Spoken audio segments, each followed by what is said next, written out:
The Holy Gospel according to St. Mark, the 13th chapter. Glory to you, O Lord. Jesus said, "But in those days, after that suffering, the sun will be darkened, and the moon will not give its light, and the stars will be falling from heaven, and the powers in the heavens will be shaken. Then they will see the Son of Man coming in clouds with great power and glory. Then he will send out the angels and gather his elect from the four winds, from the ends of the earth to the ends of heaven. From the fig tree learn its lesson. As soon as its branch becomes tender and puts forth its leaves, you know that summer is near. So also, when you see these things taking place, you know that he is near, at the very gates. Truly I tell you, this generation will not pass away until all these things have taken place. Heaven and earth will pass away, but my words will not pass away. But about that day or hour no one knows, neither the angels in heaven nor the Son, but only the Father.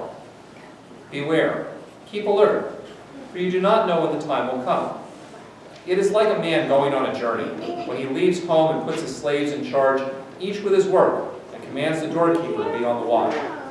Therefore keep awake, for you do not know when the master of the house will come, in the evening, or at midnight, or at cockcrow, or at dawn, or else he may find you asleep when he comes suddenly. And what I say to you, I say to all, keep awake." The Gospel of the Lord. So years ago, Prince of Peace was working on a long-range plan. It was an attempt to figure out where we were going and how we were going to get there. A lot of people were involved in that project, and I know a lot of you were involved in that project. And one of the people that was kind of one of our instrumental people in that was Steve Plewis, who was a financial planner. And as we moved along in that process, I remember Steve always using one of his famous quotes that he said he used all the time with his financial planning clients. He said, "You can't get there from here, but you can get here from there." It kind of made no sense at first, but what he meant by that was that you can't figure out what you have to do now if you don't have a vision of what the future is. You can't figure out what you have to do to prepare right now if you don't know where you're going. Indeed, you can't really understand who you need to be right now if you don't have a sense of who you wish to become. So often, our kind of natural inclination is to focus on the here and the now. But every once in a while, you got to step back and figure out where there is.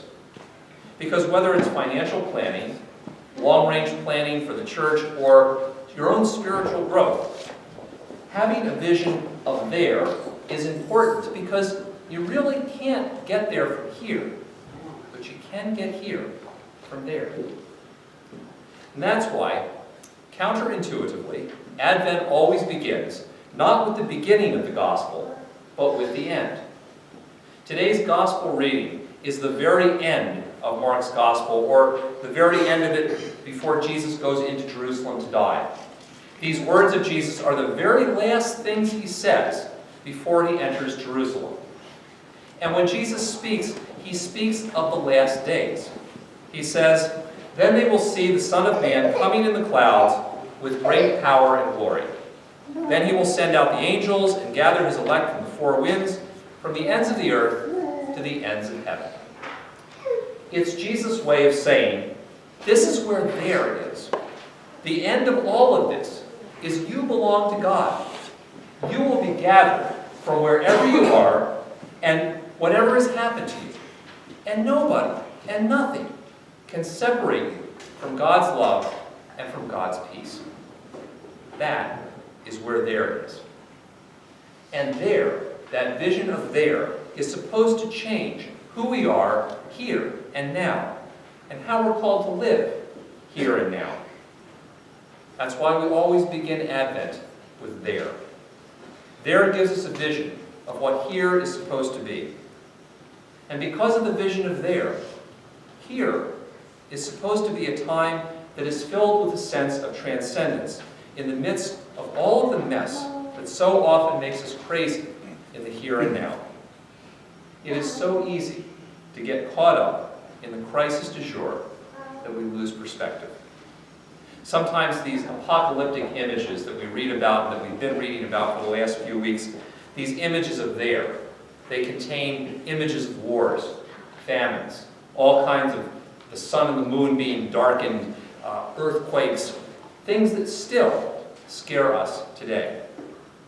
But the point of all of this is not to scare us, but to remind us that none of this stuff ultimately has the final word. None of the evil in this world is ultimately lasting, in spite of how it may seem at the moment. And that is one of the things that faith is supposed to give us. It's supposed to give us that sense of transcendence, that sense of perspective. It doesn't change the fact that every time we open our news feeds and read this stuff, we don't go, oh my gosh, this is bad, and it's going to get worse maybe. The thing that we're supposed to understand, though, is that this is not the end. This is not all there is. And this, as bad as it is, will not last, no matter what's going on. Faith and that vision of there is supposed to remind us that God's love and God's plan for our salvation is lasting.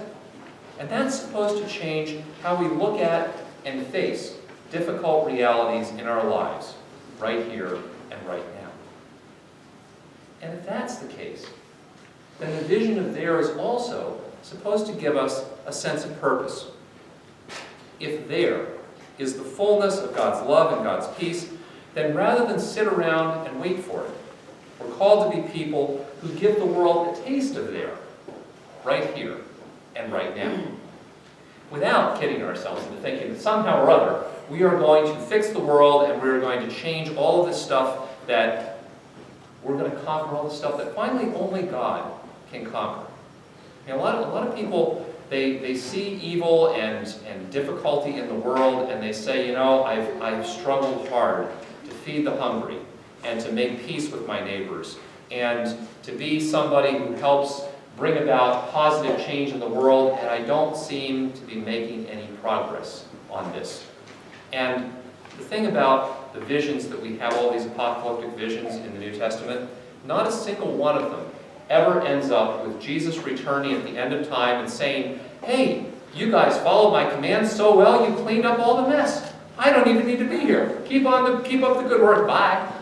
That never happens. Always there is this mess until the end of time. So Christians are not people who are called to somehow do what only God can do and fix it. We're called to be people who are salt and who are light and actually give the world a taste of what there is going to be. And not all Christians have done this very well. And even in the 2nd century, there were a group of people called Montanists, and literally, from word for mountain, they literally went up on the top of the mountain and said, okay, God, we're waiting, lay it on us, and did nothing to help anybody in the world around them. But the purpose of being called throughout the New Testament to help those who are hungry, to help those who are in prison, who are sick, to help those who are being persecuted, is not that somehow or other we're going to fix the world. It's to give people in the world a taste of God's peace and God's fullness and God's wholeness right here and right now. Knowing that, finally in the end, God's purpose does win. It's not that we do it, but that we can get a taste of that now. And that vision of there is supposed to give us that kind of purpose. And that also means that the vision of there is supposed to give here a real sense of hope. Over the last few weeks, and for several more, we will hear lots more of these apocalyptic writings, these end-of-time things. And they are filled with scary images, wars and earthquakes and famines and disasters, and even stuff in the sun is darkened, the moon turns to blood, and all that kind of stuff. And we sometimes get caught up in the scariness and in the judgment of those kinds of things. But that's not why they were written. They were written to people who were in such situations that, like the reading from Isaiah, they just wanted to say to God, you know what, come down here and just burn the whole thing up. I have no more hope for my life getting better. I have no more hope for our world being able to be any better than it is right now. I cannot see beyond it. And these apocalyptic visions were given to them to say, no matter how bad it is, no matter how you cannot imagine that it could ever be fixed, God actually can and will. Most of us don't really understand that because we have not had lives that bad. And that's good. I don't want anybody to ever have a life that is so horribly bad that you go, yep, I'm totally like burning up. But sometimes we get a taste of that. And those images are there to remind us that God has not forgotten about us, that God has not abandoned us, that God will not let this continue forever. I had a pastor buddy one time who said, I've tried to teach the book of Revelation and some of the apocalyptic stuff, and it's very, very hard, and people get all caught up in the imagery and what this symbolizes and blah, blah, blah. He says, so I figured out a way to tell people the point of the book of Revelation and all apocalyptic really simple. Here it is. God wins. That's it. God wins. And he's right about that. The whole point is to remind us that no matter how inconceivable it is that anything could ever change, God wins. And that's supposed to give us a real sense of hope here and now. Because hope, from a Christian standpoint, is not wishful thinking. Hope is absolute confidence in God's ability to win, in spite of how bad things seem right here and right now. The other great thing about there is that it is not our job ever to get ourselves there. In the vision of there that Jesus lifts up in today's gospel reading, you notice that nobody gets themselves into God's presence by their own strength, their own perseverance, their own kind of smart positioning themselves in the right place at the right time. Wherever they are, whatever's happened to them, if they're dead, the angels are sent out to the four corners of the earth, to the four corners of heaven, and they bring them to where God wants them to be. Getting to there is what God does for us. So our only job is not to get there, it's to get here. And we get ourselves here, and here becomes different whenever we are able to, for ourselves and for others, to give people a taste of what there looks like right now and right here. And here is different for us and for those around us whenever we have a sense of perspective and transcendence in the midst of all the chaos and the evil that's going on around us. Here is different for us and for the world around us whenever we live with a sense of purpose that's inspired by there. Here is different for us and for those around us whenever we live with a real and living hope that here is not the end. Amen.